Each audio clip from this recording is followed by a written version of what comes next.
आज हम मानव स्वास्थ्य और रोग जो कि 12th का टॉपिक है, उस टॉपिक के अंतर्गत आज हम देखेंगे एड्स, है ना। एड्स शब्द से आप सभी परिचित हैं। 8th क्लास से, छोटी क्लास से आप इस शब्द को जानते हैं और इसका पूरा नाम भी जानते हैं। एड्स का पूरा नाम है एक्वायर्ड इम्यूनोडेफिशिएंसी सिंड्रोम, है ना। Acquired immunodeficiency syndrome. कारण, किस कारण से बीमारी होती है? HIV वायरस, इम्यूनो वायरस एक विषाणुजन्य रोग है। ये HIV जो एक विषाणु है उसके द्वारा ये होता है। और HIV वायरस जो होता है उसके अंदर का जो जेनेटिक मटेरियल होता है वो होता है RNA। इसके अंदर जेनेटिक मटेरियल पाया जाता है। एक तो होता है DNA, एक होता है RNA।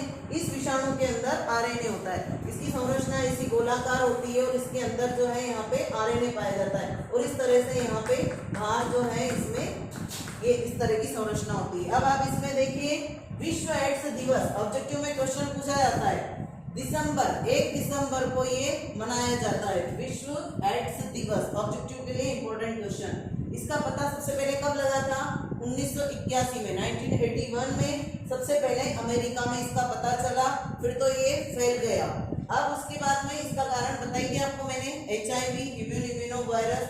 लक्षण, रोग प्रतिरोधक क्षमता में कमी।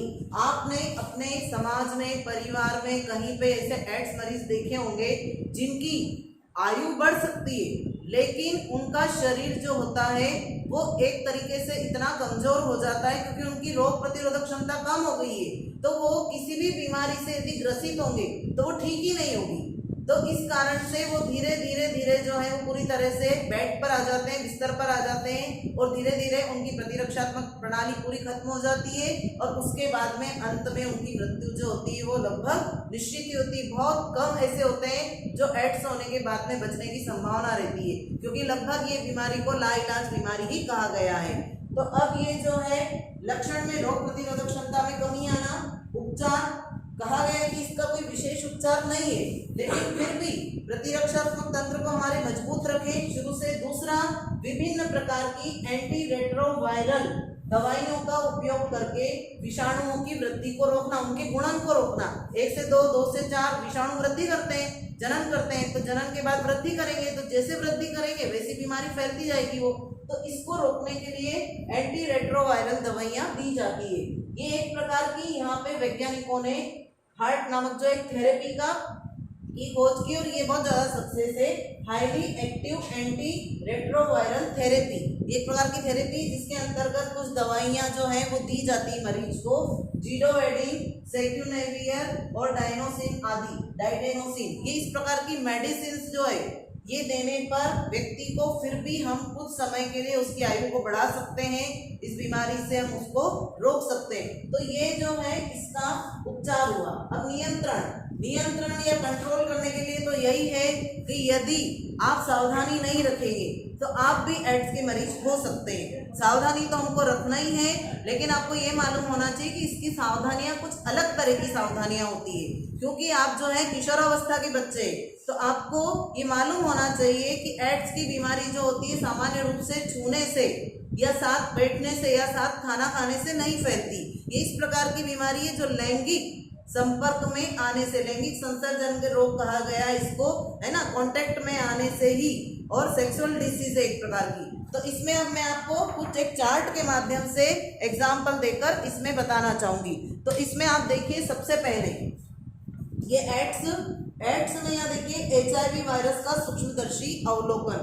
इसमें आप देखिए HIV वायरस खून व शरीर के अन्य स्त्रावों के साथ शरीर में प्रवेश कर शरीर की प्रतिरोधी क्षमता धीरे धीरे खत्म कर देता है, मतलब हमारा इम्यून सिस्टम कमजोर कर देता है और मनुष्य एड्स का रोगी हो जाता है। अब यहाँ पे देखिए आप, ये HIV वायरस है, इसके आसपास प्रोटीन की कवच पाई जाती है, दोहरी प्रोटीन की झिल्ली होती है इसके आसपास। ये कैप्सोमियर है, आवरण है इसका, ये अंदर RNA का जेनेटिक मटेरियल होता है, ये सरफेस प्रोटीन है, आसपास पूरे प्रोटीन होते हैं। तो ये 1 से 2, 2 से 4, 3 हुए, 4 हुए, इस तरह से इनमें गुणन होता जाता है। क्या होता है? गुणन, डुप्लीकेशन। अब इसके कारण देखिए आप, इसीलिए बहुत तेजी से फैलता है। कारण देखिए आप, कारण सबसे पहला इसका कारण देखिए आप, HIV वायरस द्वारा संक्रमित व्यक्ति के साथ शारीरिक संबंध बनाने से। संक्रमित व्यक्ति के साथ शारीरिक संबंध बिल्कुल भी नहीं बनाना, पर ये आपको जो है इस चीज का टीनएजर्स को विशेष ध्यान रखना है। फिर उसके बाद HIV वायरस द्वारा संक्रमित इंजेक्शन आदि इस्तेमाल करने से। जो HIV वाला ग्रस्त जो भी है ना पीड़ित व्यक्ति HIV से, उसके जब भी अगर इंजेक्शन वगैरह लगाया जाए तो पहले चेक किया जाए कि वो जिससे हम इंजेक्ट ले रहे हैं, इंजेक्ट कर रहे हैं, वो इंजेक्शन पहले किसी को यूज तो नहीं किया गया है जो HIV पॉजिटिव है। HIV वायरस द्वारा संक्रमित खून चढ़ाने से। हमने यदि किसी का ब्लड लिया है, हमने ब्लड किसी ने डोनेट किया और हमने लिया है, लेकिन उस ब्लड का पहले टेस्ट होता है कि वो HIV तो नहीं है, व्यक्ति HIV पॉजिटिव तो नहीं है। फिर HIV वायरस द्वारा संक्रमित माँ के द्वारा बच्चे को, जब बच्चा माँ के गर्भ में होता है और यदि माँ HIV पॉजिटिव है तो बच्चे को भी HIV होने इसका एड्स होने की संभावना रहती है। तो ये बहुत सारे रीजन है ना, तो इन रीजन का विशेष ध्यान रखें। और समाज में युवाओं की बहुत बड़ी भूमिका है इस रोग से बचाने के लिए। तो आप सब युवा वर्ग में आते हैं, तो अगर आसपास कहीं आप इस तरह का माहौल देखें, कहीं इस तरह की कोई घटना देखें, तो उन्हें बताएं कि इस तरह से इस तरह की बीमारी फैलती है जिसका कोई इलाज नहीं है। फिर सिम्टम्स, लक्षण देखिए आप। अब लक्षण की बात करें तो लक्षण में आप सबसे पहले देखिएगा कि लक्षण में सबसे पहले सिम्टम्स में आप देखिए क्या बताया हुआ है। सिम्टम्स में इन्होंने मानसिक संतुलन बिगड़ना, व्यक्ति का मानसिक संतुलन पूरी तरह बिगड़ जाता है। अचानक वजन में गिरावट आना, बहुत कमजोर, जर्जर, बिल्कुल दुबला पतला व्यक्ति हो जाता है। फिर उसके बाद में बार बार बुखार आना, बुखार आता है तो ठीक ही नहीं होगा। क्यों नहीं होगा? क्योंकि उसके अंदर टी जो कोशिकाएं होती है, लिम्फोसाइट, उसका जो प्रतिरक्षात्मक तंत्र है वही पूरा कमजोर हो गया है, तो उसको कमजोरी आ गई। आंखों की दृष्टि कम होना, दिखाई नहीं देना, धीरे धीरे आंखों की रोशनी भी चली जाती है।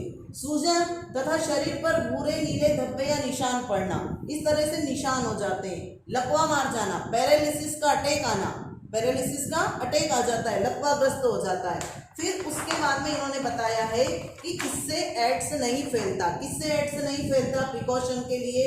तो देखिए, खांसने व छींकने से। जैसे अभी आपने कोरोना में देखा कि खांसने और छींकने से मास्क लगा के रखते हैं, लेकिन एड्स ऐसी बीमारी नहीं है कि जिसमें हम इस तरह का परहेज रखें, प्रिकॉशन रखें कि छींकने खांसने से। मच्छर के काटने से भी नहीं। जैसे अभी डेंगू देख रहे हैं आप, है ना, चिकनगुनिया, डेंगू, मलेरिया, उससे भी नहीं होता। समय साथ खाने पीने से, जैसे हम साथ में ऑफिस में रहते हैं, कहीं भी हमारे कलीग वगैरह होते हैं, हम एक स्कूल में रहते हैं, कहीं भी रहते हैं, तो वहाँ पर टिफिन जो है हम शेयर करते हैं, तो साथ खाने पीने से भी ये बीमारी नहीं फैलती है। छूने या गले मिलने से भी नहीं होती है ना। सार्वजनिक शौचालयों में जहाँ पे सभी लोग जो है उसका उपयोग करते हैं, उससे भी ये बीमारी नहीं फैलती है। अब इसमें सावधानियां क्या रखनी है? सावधानियां ये रखनी है, सबसे में हमेशा कीटाणु रहित इंजेक्शन का प्रयोग करें। आपको ये हॉस्पिटल में खुद ध्यान रखना है, वो लोग भी ध्यान रखना है, लेकिन हमें भी इस चीज का हमेशा ध्यान रखना है कि नई सीरीज का ही उपयोग करें, है ना। फिर उसके बाद में खून चढ़ाने से पहले उसकी HIV जांच अवश्य कर लें। यदि किसी का खून किसी को चढ़ाना है तो उससे पहले जरूर जांच लें कि ये HIV पॉजिटिव तो नहीं है, जो डोनर है वो, जो देने वाला है। और उसके बाद में सुरक्षित शारीरिक संबंधों के लिए निरोध का उपयोग करें। कंडोम का उपयोग करना इसमें अत्यंत आवश्यक है। यदि आप इसका उपयोग नहीं करते हैं तो आपको ये बीमारी फैलने की बहुत बहुत संभावना रहती है। जो यहाँ पे फर्स्ट ऑप्शन में ही बताया था प्रोसेस कि HIV वायरस द्वारा संक्रमित व्यक्ति के साथ शारीरिक संबंध बनाने से। लेकिन यदि आपने इसका जो है उपयोग किया है, यदि कंडोम का या निरोध का, तो ये बीमारी जो है फैलने से बच सकती है। तो ये एड्स मानव स्वास्थ्य एवं रोग के अंतर्गत है और किशोरावस्था के जो बच्चे हैं उनके लिए बहुत ही महत्वपूर्ण जानकारी है।